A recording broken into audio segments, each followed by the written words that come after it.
Buenos nachos, amigos, and welcome to Hallyujuku, a podcast about East Asian pop culture from a couple of guys that are up to no good. Started making trouble in your neighborhood. I'm PD Rave, your man with no plan.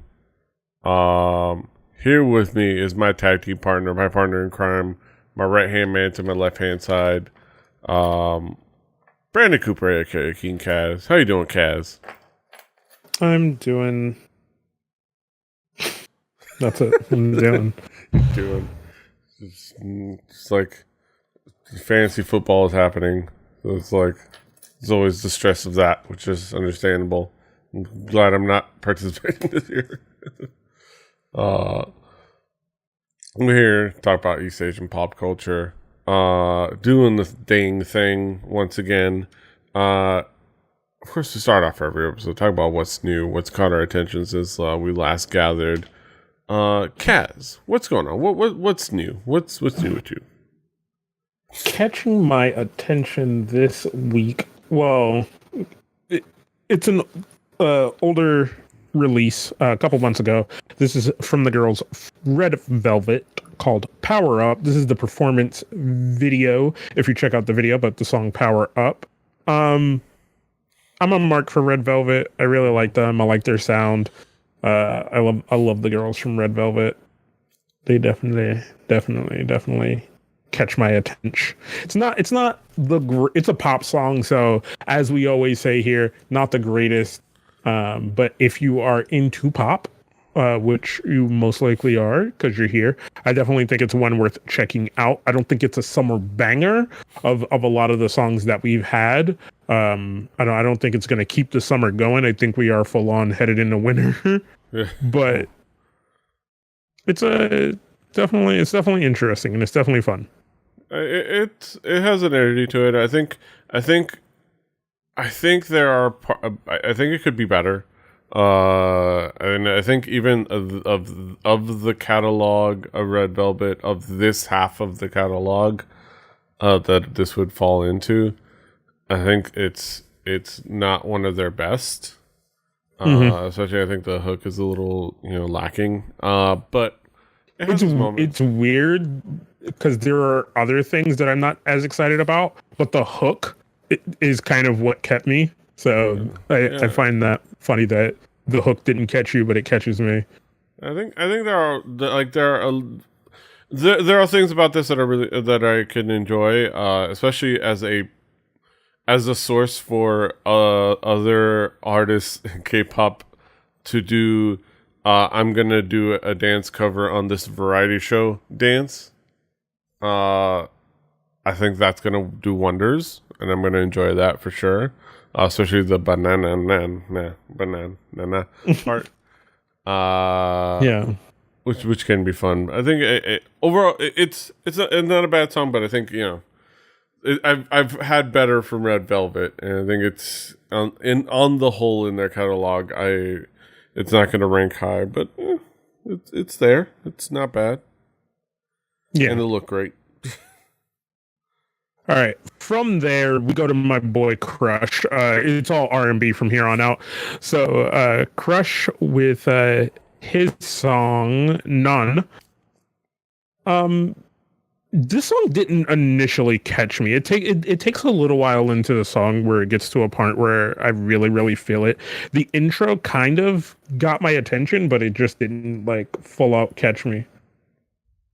Yeah.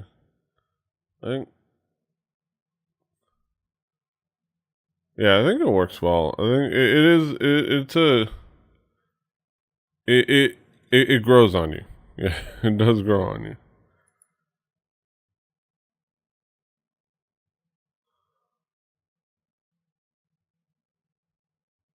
I don't know. It's like a slow song, right? I'm trying to think how to describe it. And then it has this nice pickup throughout, and I really like Crush's voice. Crush's voice is he has a really good sound, and I just enjoy it. I think for that alone it makes it worth checking out. Like, you should definitely check it out if you've never heard Crush, and if you've never heard Crush, you're doing yourself a disservice. He definitely does have like better songs. He has bangers in his collection. Like, this might not necessarily be one of them, but it's really good. So go check out None from Crush. Yeah, I think it's a there's quality there. Yeah, it definitely kind of like it's more mellow. Than some of his like more like even the slower songs, the more like baby making songs, are a little bit more, have that more of a energy to them, for the baby making. But this one, a little more in your feelings, a little bit more crushing his feelings, yeah. Which is the strength of it. Last but not least, from me, the man who can do no wrong is back. Putting out bangers, just hey, how you doing? Banger. Zion.T, featuring one of my girls from Red Velvet. And kind of sporting a new look that I heard people talking about it, but the clear frames, not the you can see his eyeballs. The dark frames. You can see his eyeballs. And a new haircut too. Yeah. Looking way more K-pop than before. Yeah. It's just weird. Like, I started this and I was like, they got somebody standing in for Crush? Like, what's happening? like, because he just looks so much younger with that haircut. Like, he looks like a goddamn kid with that haircut. Yeah. But, it's definitely just, it's still a great song. It's still Crush. It's still that voice and that tone that you're used to. Like, it's just so good. Yeah, I think it's still okay. So I'm gonna break your heart. I think it's still Crush, and I still love his voice, and I enjoy his voice. This one not getting you? Me. It kind of disappointed me a little bit. I think the it didn't use everyone's involved to their strength. I think it's not bad, obviously, and I think people are gonna like it, and it's gonna work well for what it is. But I don't know. It doesn't give me that same feeling that I usually get with a Zion.T track, and I don't know. There's something about it that I think there's just lacking a little something, and it's that I want from Zion.T, and it's not just the hat and the shades. I think I don't know, like if. It's hard to pinpoint it, but it's something that I think that it could have been a whole lot better. I think something about it. It just I think it makes me sad to say, because like I said, we said Zion.T is one of our guys, especially like historically, like all his work, either his work or in featuring on other people's tracks, and I'm sure aspects of this are gonna grow on me, but I don't know. It didn't hook me all that much. It's just disappointing. But I'm glad you liked it. Yeah, like I will definitely say it's not the song I would go to if somebody asked me, like, oh, like, show me a Zion.T track. Like, this is definitely not the first one that would come to mind. But I think I love Zion.T's vocals, so like I think that's just that thing for me. Yeah, and I'm the same way. I always love Zion.T's vocals, so I can't hate it. Like, there was no chance I was ever gonna hate it. It's just I could have used a little something more, something different. But yeah, still Zion.T. He's still great. and I'm looking more forward to whatever he's got going forward. But moving forward to what I've got lined up, I've got a couple tracks. Nothing major. There wasn't a lot major that came out in the last week or so. But still kind of getting to peeking into some cool tracks here and there. One is a comeback by the group known as Wiki Miki, which is still a name I can't decide whether I love or hate.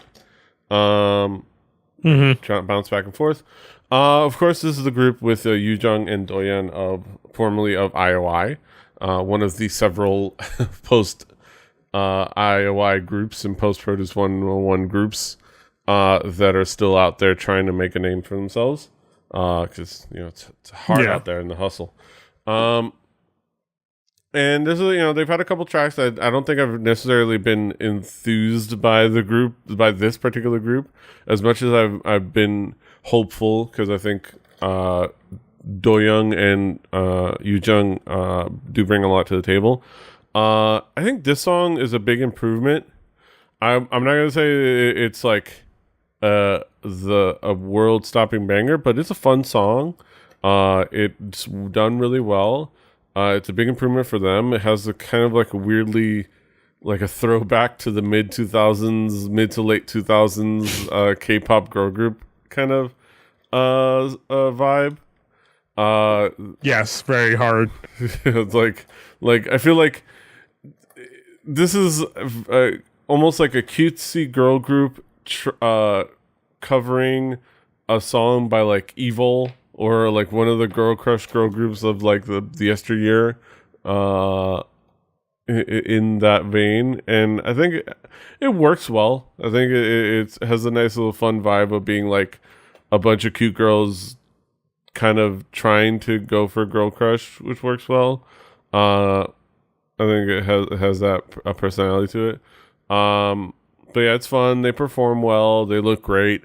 Also, they have great visuals. The song is fun. I will have to say, terrible trigger discipline. Just right off the bat, just fingers on triggers left and right. Even accidentally shooting off a gun in the middle of the video, like, come on. You got to treat every gun like it's loaded. Fingers off the trigger. Don't point it at something unless you want to put a hole in it. Sheesh. Don't nobody learn. It's like they come from a country that doesn't really do guns or something. But that being said, it's a fun song. I don't know. Well, what did you think, Kaz? It's a fun song, but it very much is like, oh, this is 90s, 2000s, like, as fuck. Like, it is very like 2003, 2004. Like even the video is very 2000-y. Like, it's just it's so old styled, but like I didn't mind it. It was fun. Yeah. Also, that one girl looks a lot like Goada, and I think it's been said before in multiple places, but she's a twin of actress Goada, and if you know who that is, you'll see it too.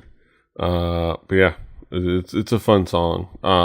So I'm looking forward to more from Wikimiki. Let's see what they can do. Moving forward, speaking of groups that come from TV shows, the group that was formed from the show, I believe this is a group that was formed from the show Idol School, which I didn't see, but I know I heard of and I heard things about, and I think Heechul was part of that or something. But this was the group called Fromis 9. They've debuted, have a couple tracks. Now they came back with the song called Love Bomb, and I think there's something really good. I like this song. It has a really nice energy to it. It's fun. It has a nice like pep in its step, I guess. It's fun pop song. It has a cool like it's a nice upbeat song. It's cute. I think it has like a vibe, like almost like some very much like some of the like the peppier Red Velvet songs in a way. Like this is similar like to Power Up, and I think it works in its favor. I think I like it. There's not a lot to dislike about it. I think it's not terribly unique, but it has as a nice a vibe of its own. And the video's fun, and it's a classic K-pop fun, cute video where it's just like, hey, look, little bombs and fuses, and some dude playing Minesweeper, and it has a nice colors. It does fun things with the video. The song is cool. It kind of has like a synth heavy feel to it, and it plays around with some nice sounds, and it's catchy. Yeah, I don't know. What do you think, Kaz? Like I like the upbeatness of it. And there's parts of the video I like and parts that I really don't. But other than that, like I think there's more that I like than I don't. Yeah. Like, and that's kind of all I can really say. Yeah, and I think that's all. Yeah, I think that's all to really say. There's more good than not good, and there's not really anything necessarily bad, but it's definitely a quality entry into the world of K-pop. Just I don't know if it's gonna necessarily stand out, but it works well. I think it works well, and it's fun to listen to. Yeah. Moving on.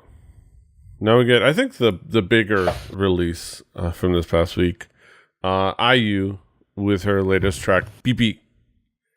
I really like this song. It's kind of like, it's nothing particularly like the music. The song itself musically, that's something that's going to surprise anyone.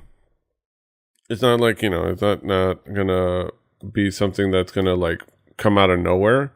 But I think the main the star of this song is pretty much just the lyrical content. Like this is I think Asian Junkie even put it in his review. This is her version of a diss track.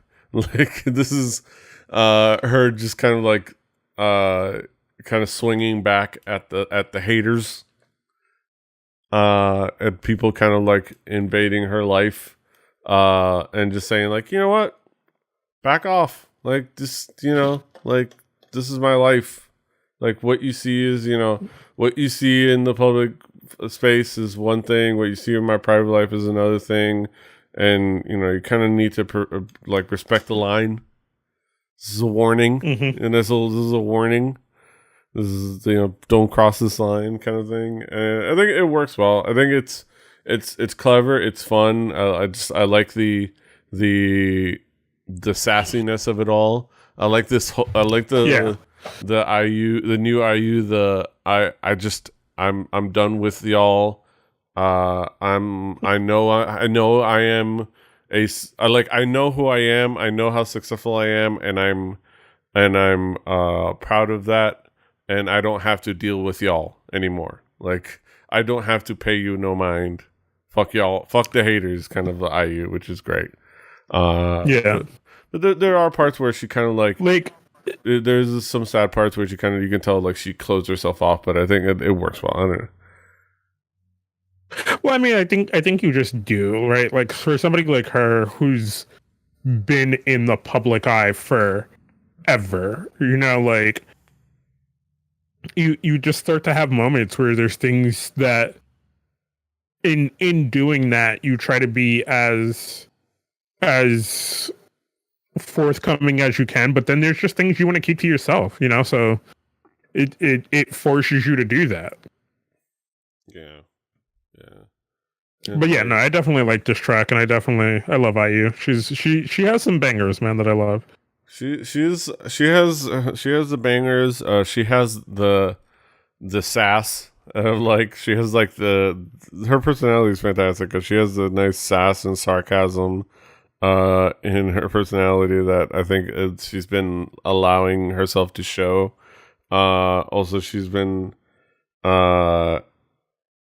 really cool, and like also really cool things. Like she knows she is using her power as being IU.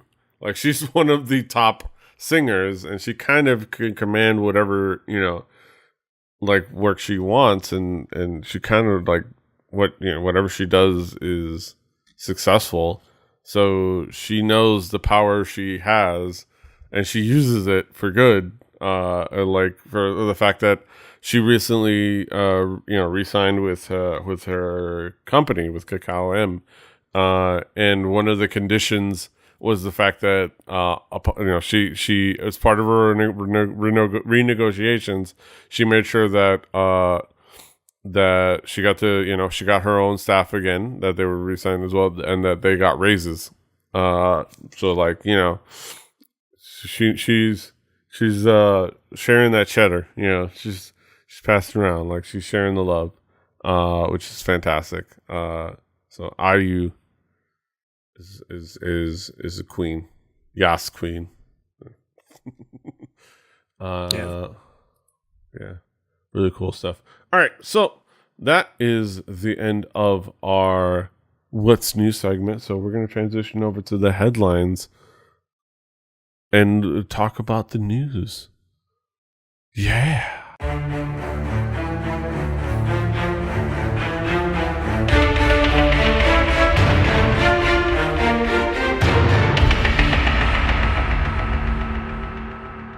Welcome back, ladies and gentlemen, to our news segment, our headline segment. We talk about some topical topics in the world of East Asian pop culture. Let's get down to it. We got some interesting things. Not a lot of things, but some interesting things to talk about. Real quick, not going to dwell too much because we've talked about HyunA's issue with Cube at length at this point. But we are going to talk about the fact that we've kind of like get a final confirmation from Cube that HyunA's leaving the agency, going to become a free agent. I mean, at this point, is that a confirmation that we need, or is it just them acknowledging it? Because everybody else was, I feel like the rest of the world has been like, I always feel like sometimes these like bigger corporations feel like they have to make it official, where everybody else is like, oh, okay, that's happening. Yeah. And then they're just like, oh, hey, everybody, we just want to let you know this is happening. And we're like, we know. Yes, like at this point, it's a formality. Who are you telling? Like who are you telling? Are you telling yourself? Is this did you call a press conference to reassure yourself? I think, it's a formality. Just them, like, putting the final confirmation in what was before rumors. So we'll see. And there's a lot of unconfirmed stuff about about some reactions about HyunA writing a letter to the CEO, which just unconfirmed. But oh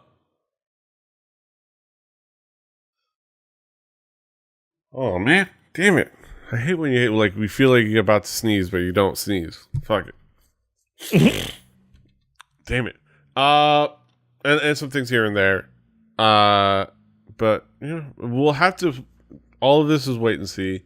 To see what happens to HyunA. Somebody's gonna sign her. I mean, you'd be dumb not to pursue her if you're out there and you have an agency. It's just a matter of who makes the right offer. We'll see where we'll have further updates to find out where HyunA is taking her talents to. I'm still holding on hope that she signs with the Miami Heat. I don't know, just because why not? If they can't get Jimmy Butler, at least get HyunA. She's feisty. She's scrappy.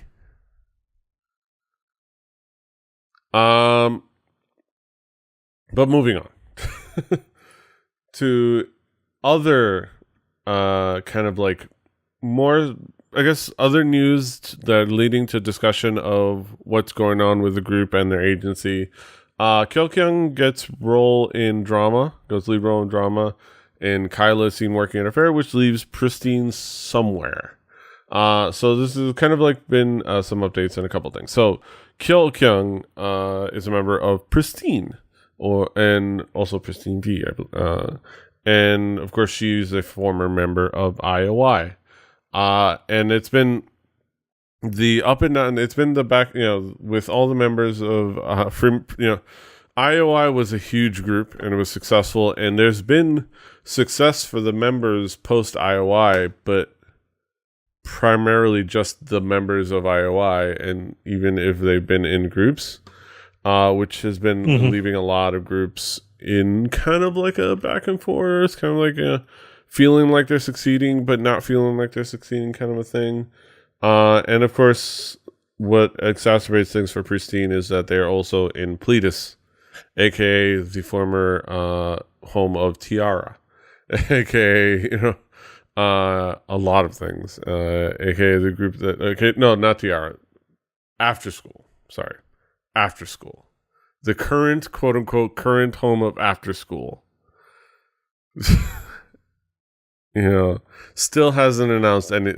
Still technically still together. Still hasn't been disbanded After School. Pristine. It's kind of been up in the air. They haven't had a comeback since 2017. It's a year of their debut. And we're getting a confirmation that Kyo-kyung got us after making a solo debut in China. She's going to land a role in a Chinese drama called Miss Truth. It looks like it's going to be like a kind of like a historical drama, or no, upcoming web drama.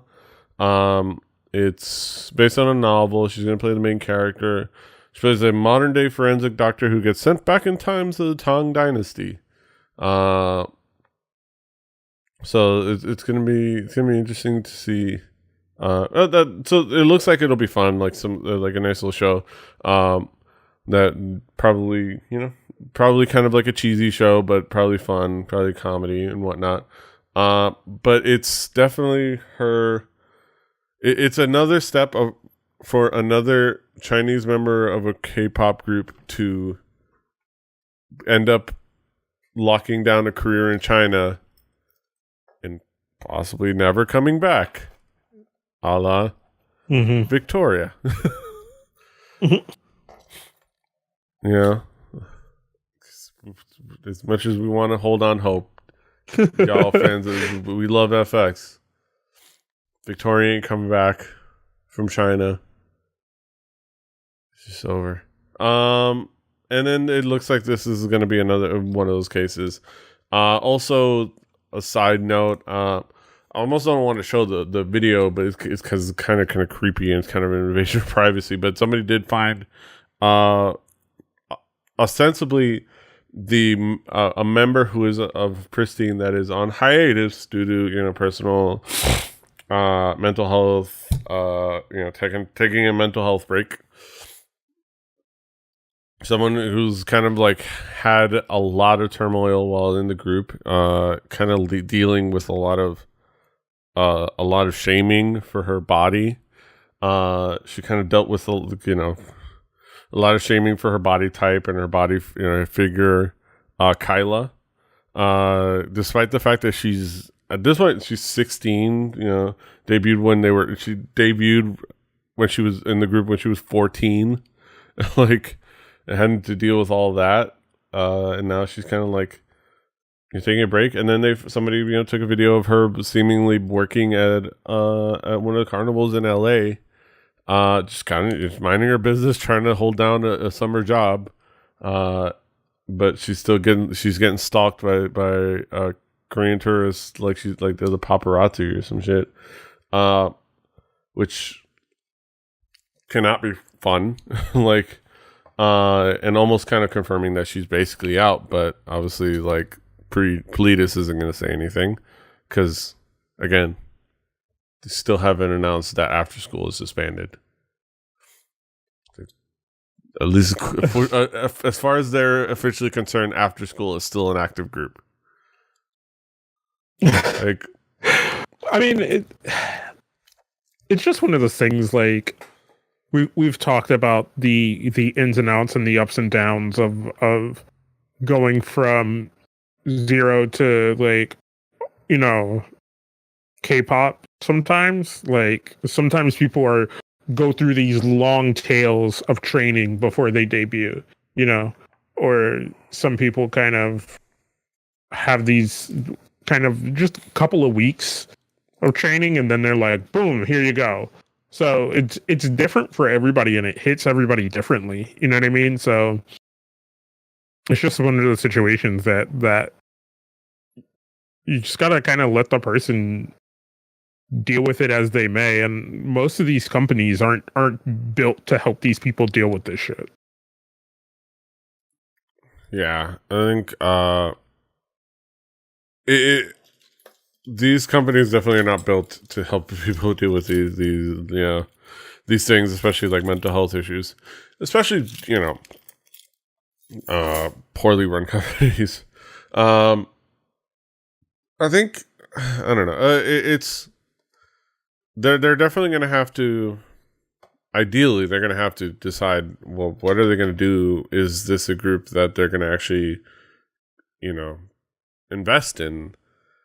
I mean, you would think they would, have their feet to the fire on deciding that, because, I mean, like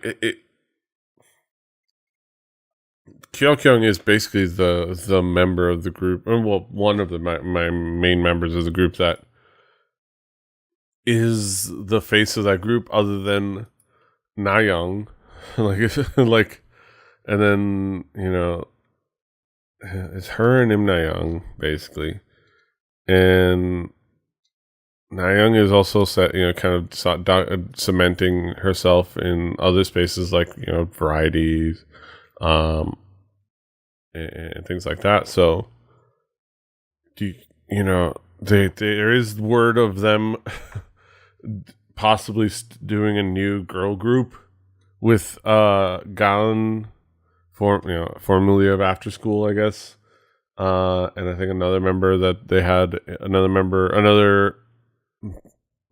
had in Produce 48.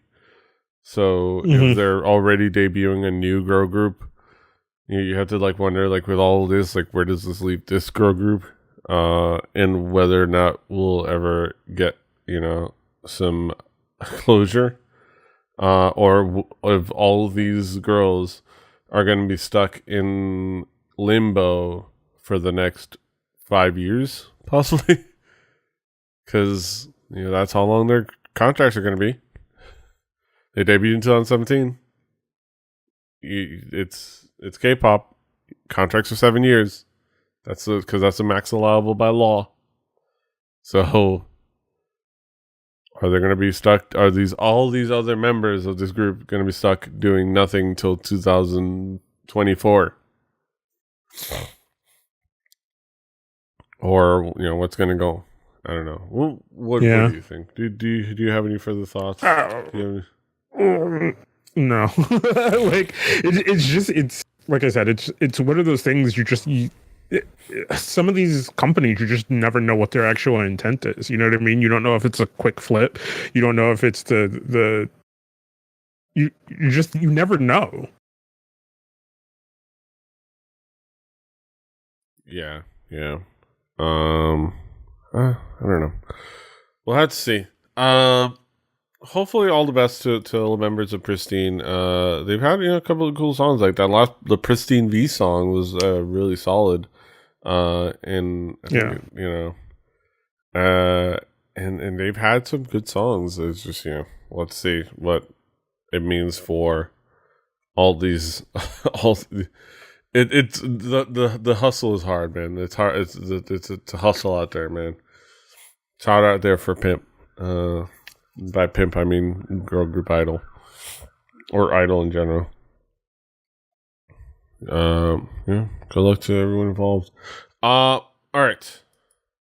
Do you have an update on Blackpink? So there was a lot rather of like, interesting one too. yeah, a lot of interesting. There was a lot of interesting back and forth about a report that Jennie of Blackpink was going to have a solo debut. Sports Donga kind of had a scoop that saying that she had filmed a music video in Europe. That they're going to prepare other various contents. I guess it was, and it was later confirmed by YG, and there was a lot of like back and forth, and a lot of like speculation, like, yo, Blackpink hasn't had a full album at this point, and yet you're already branching out and this one member getting a solo. And then now at this point, YG updated beyond that and said not only will Jennie make her solo, but also that's going to be followed up by the other members doing solo releases as well. It's going to be Jennie first, then followed by Rose, and we'll see after that. Of course, this is YG. Wait. Before we get into reality, let's make the drastic step here, right? Let's say YG actually does some shit as a company that they say they're going to do, right? Okay, let's just start there. That's our hypothetical. This puts me in a weird mental space because, like, Winner Icon hasn't even been put in a space where there has been consistent solo debuts. You know what I mean? From those groups, they're kind of very sporadic, if happen at all. I feel like Mino gets some solo clout just because he pushes for that and shit like that. The other thing is, this makes the very drastic comparison to treating them more like Big Bang than anything else, because Big Bang is the only YG group that has had consistent solo releases. You know what I mean? Like Big Bang album, and then a GD release, and then a Sigurd release, and then D-Light release, and a Taeyoung release, and then a Big Bang album. So like, if they're gonna follow that, that'll be really interesting to see. I don't think they will because it's YG. Yeah. But if they do, that'd be interesting. Yeah, I think if everything goes according to what YG says, it'd be the first time ever. And it would be intriguing. It would to see like what sound and what style to give Jennie. It'd be interesting to see. Like, also it'd be interesting to see how they establish like their unique, like if how they establish like the different unique sounds for each artist, like and how do they play to their strengths. I think Jennie, she does have her strengths in that she's very attractive, which really that's kind of the Blackpink's one of their strengths. And I think we'll have to see what they do. Yeah, and I think it'll be interesting. I have to wonder if this report, then them confirming the report, and then sometime later them also saying, oh wait, it's also going to be everyone making a solo debut. If that was the plan. Again, this is YG, and there's always bullshit involved. I can't help but think that was like all Jennie's gonna debut, and then they see the reaction like, wait, what about the other girls? What about Blackpink as a whole? What's going on? It's like, and them going like, everyone's getting solos. Yeah. get started on working on those other solos. Fuck, just get. I don't know. Put something together. Just tell Teddy, go ask Tableau for a favor. Maybe he come up with something. I know he left, but still. Which is anything. Tell Teddy find something else on his old folders.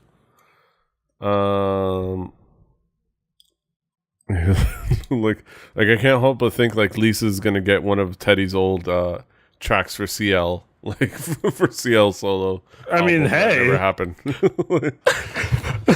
A tape produced CL solo is you know what I mean? Like, yeah. Well, let's see. But I we're here at Hallyujuku. Our official stance is optimistic, but suspicious. Yeah. It's YG. Stay fucking up. All right. Moving forward to kind of the big surprise thing that kind of like happened. Almost kind of like give us. It's crazy that we're talking about this because it almost facilitated us talking about this by our delay for recording this. Dramafever is shutting down. Warner Brothers Dramafever Korean drama streaming service is shutting down. About 20% of the over-the-top units, 110 employees, will be laid off. So 22 employees. So Dramafever, this is on Variety. You can kind of look at some of the information on here on what they're talking about. And they kind of go through some of the whys, some of the things coming out of this, and a lot of it is actually, oddly enough, how much the Korean media, Korean drama space is growing to the point where, especially like Korean dramas, Korean varieties, they're kind of getting priced out of, at least according to them, they're kind of been getting priced out and outbid on a lot of like, major dramas, a lot of major like shows like by Netflix or Amazon. We've seen like several like dramas go in Netflix exclusive, and even Netflix producing dramas, which is, I guess, just especially for a company that's now they're owned by Warner Brothers. So yes, they have big money behind them, but they also have big expectations. Well, they have big company you have the big company with the money, but that doesn't necessarily mean they want to spend money. You know what I mean? Like, they're probably expecting more than they're willing to put in. And they don't feel like they should have, like, companies like that always buy these properties and then feel like they shouldn't have to play catch up to an Amazon or to a Netflix, but they do. And then they're like, oh, this is a money sink, because they're not thinking about the other end. They're thinking about this quarter that they're in, or they're not thinking so far ahead. They're only thinking very limitedly ahead, and they're only thinking about how much money they're going to have to spend, not the money that they could possibly recoup if they spent that money. So it's hard, right? Yeah. I feel like... yeah. Go ahead. No, go ahead. No, I was gonna say that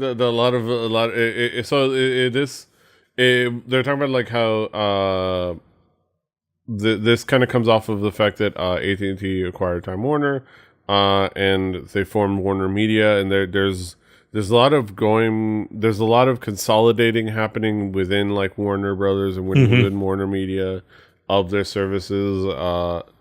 Last I checked, I'm gonna check again. I think I still saw Dramafever content on Verve. I guess it's called. I don't know, VRV or Verve.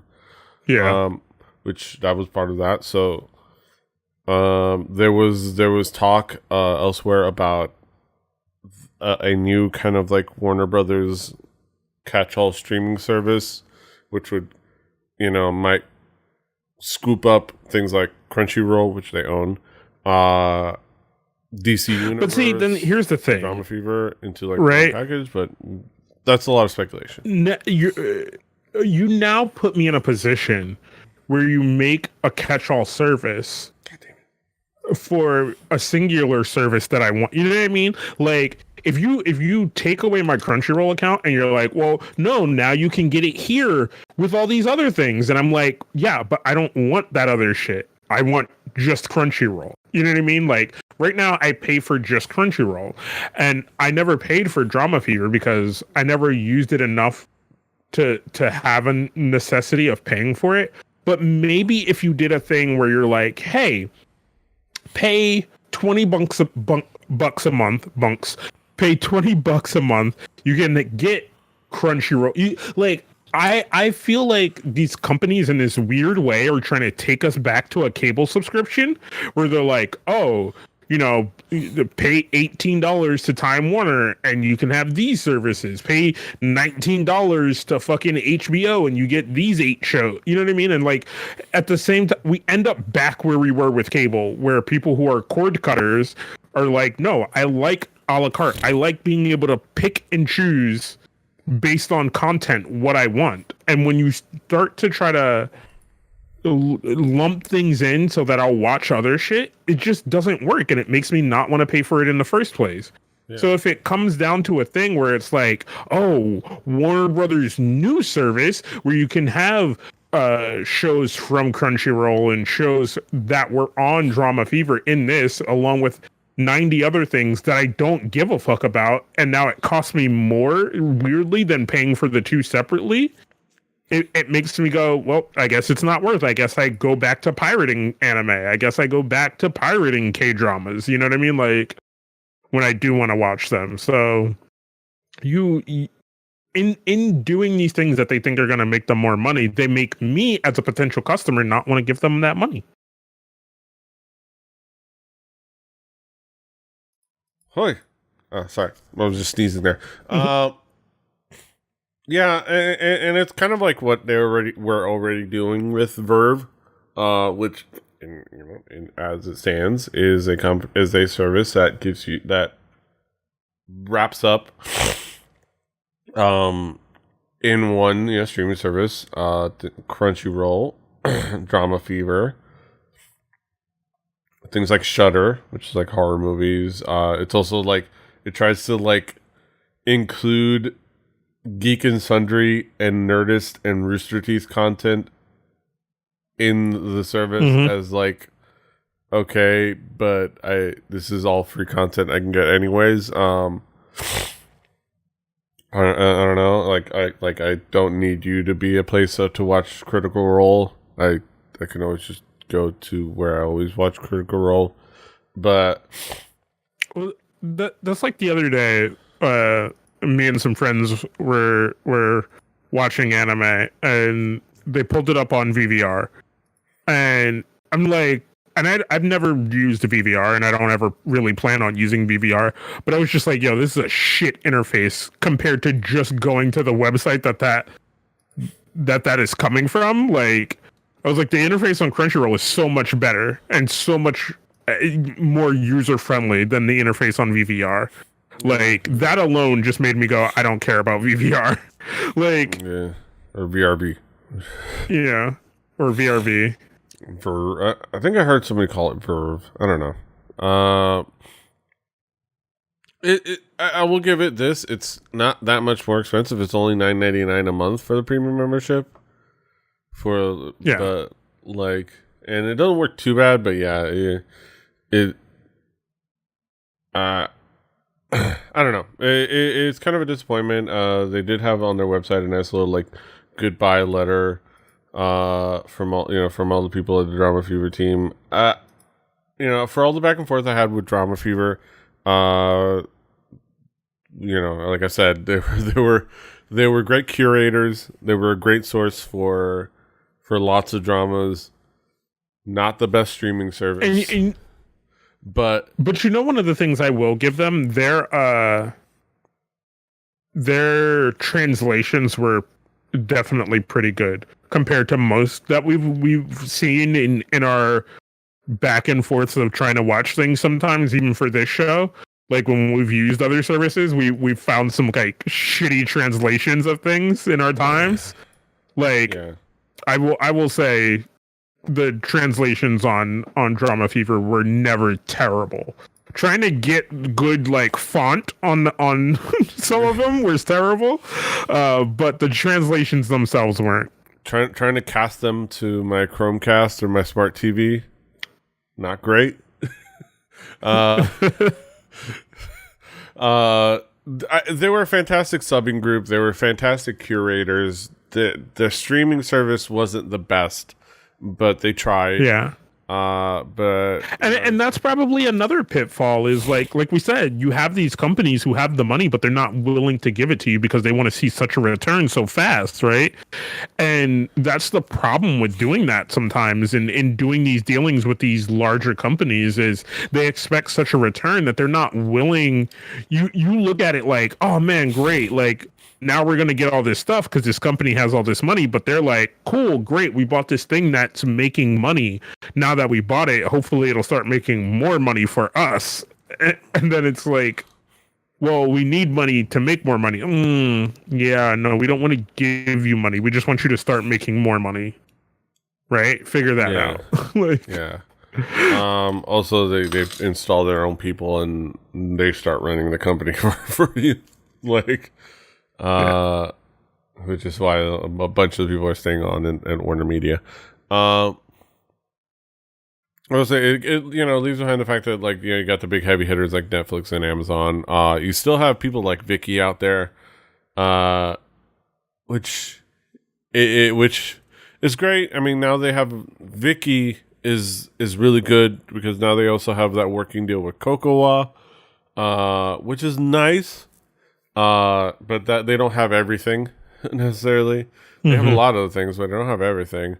And they do, if it's not a Cocoa thing, they do kind of still do the thing. And it's kind of clever because they focus on streaming and they do the streaming really well and the curating, because they mostly, well, like the Viki rhymes with Wiki because it's all fan submitted, it's all crowdsourced subbing.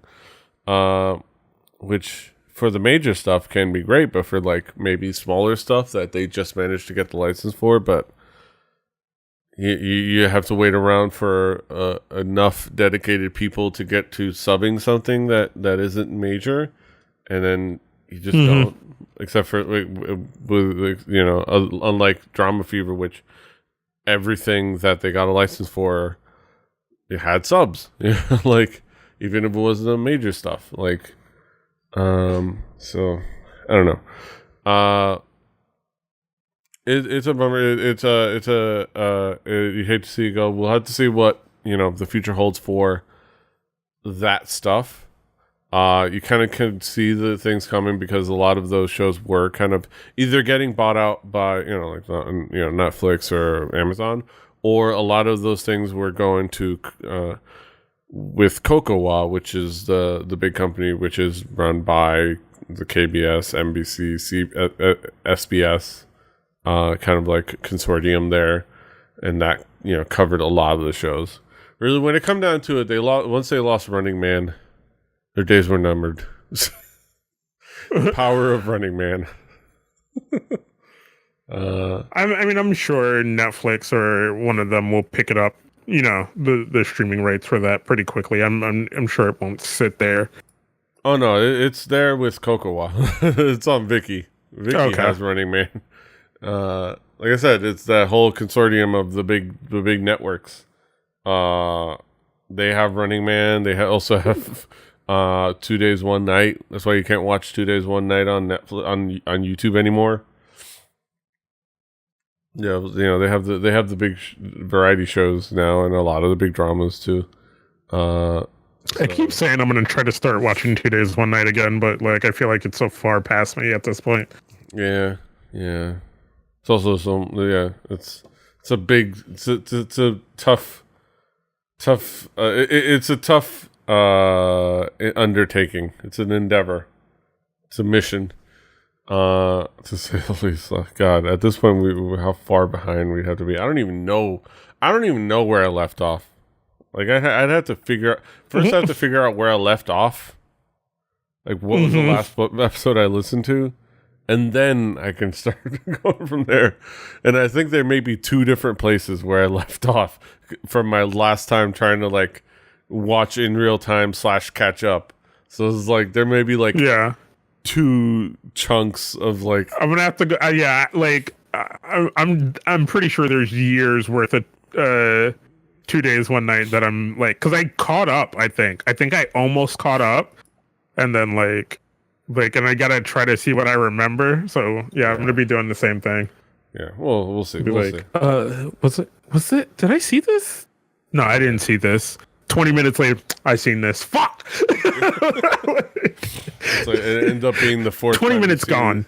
It ends up being the 4th time you've seen the No Smoking episode. It's like, yeah, it's like fuck. But yeah, I don't know. We'll see. It's gonna be exciting to see. It's gonna be interesting to see. Going forward, how this shakes out for the services picking up the slack, and how, where do you go now for Korean dramas and Korean entertainment shows? Yeah, let us know where you guys are going. I'm gonna be over at Vicky because honestly, like in all honesty, let me know how Vicky is. Like it works well. I think it's good. I've been watching Dancing High. Running Man looks good on there. I've been watching King of Masked Singer through there. The subs are good. They're usually pretty quick with the subs on those shows, but not immediate. Like the show will come up, and then sometime later the subs will be up. The good thing is you can follow shows and get notified not just of when the show gets put up, but they'll also notify you when the subs get put up, which is really good. Like if you get the app on your phone, you could they'll say, okay, the new episode of Dancing High is up, and then sometime later, hey, subs for subs for this episode, English subtitles of this episode are up. If you want to go check it out, so it's like. They're pretty good about that stuff, which I think and haven't run into any major issues. So fingers crossed. I'll see once I start putting in more stuff and watching other shows, like maybe trying to catch up on 2 days, 1 day and stuff, but. So far, for the couple of shows that I've been watching, it works really well, kind of. So, yeah. All right. That brings us to the end of another fantastic episode of Hallyujuku. Kaz, what's going on? What's going on in your world, in your neck of the woods? Sports odds and ends is a show that me, JVZ, and the good friend DJM do, where we talk about sports and all those things. I forget what we talked about last week. Probably mostly football and some other knickknacks in the sporting world. Gearing up for basketball season. I think I'm going to try to drag the boys through talking about who they're going to follow for the season. Always like trying to make people lock in. Like I always love making people lock into something that they don't want to. So so with basketball season coming up, I'm gonna make the boys do that. We're gonna lock in on some picks and follow a team. I know who JVZ's picking. Yeah, I mean, yeah, you know who I'm picking. So it's like that's the solid, but and then we'll have to see if the key is DJM emotionally ready to commit to following the Pistons throughout the whole year. Yeah, that's the key. No, the actual key is if I'm committed to following the Knicks throughout the whole year. That's a commitment at this point. I'd rather follow the Pistons right now. I don't think anybody's ready to commit to following the Knicks for this whole season. Yeah, I mean, For goodness sakes, The Knicks aren't committed to the fucking Knicks. Haven't been for years. All right, I'm getting started. To be fair, the first person to score for the Knicks this season was a fan winning $10,000. So, yeah. I think that was the best moment right there. Just seeing that. It's hilarious. That being said, that's Sports Odds and Ends. Go enjoy that. You can follow Kaz at King Kaz. I'm at PD Rave. The show is at Hallyujuku. Hallyujuku.com is the website, or kpoppodcast.com is an easy way to share it with your friends. It's an easy website to say. People know what it means. Well, didn't they tell you, don't you know? And how to spell it. Rebelli.net for this and other shows. Rebelli TV on YouTube and elsewhere. You can find us anywhere you find podcasts, on iTunes, on Stitcher, all over the place. Leave reviews, give us some feedback, let us know what you think about any of the things we discussed, any of the songs, any new songs that you're excited about. Just give us any feedback you want. We'll enjoy it. But yeah, like, share, subscribe, do all the things. Until next time, hasta los huevos. Why, I think you're crazy. Annyeong. Fighting.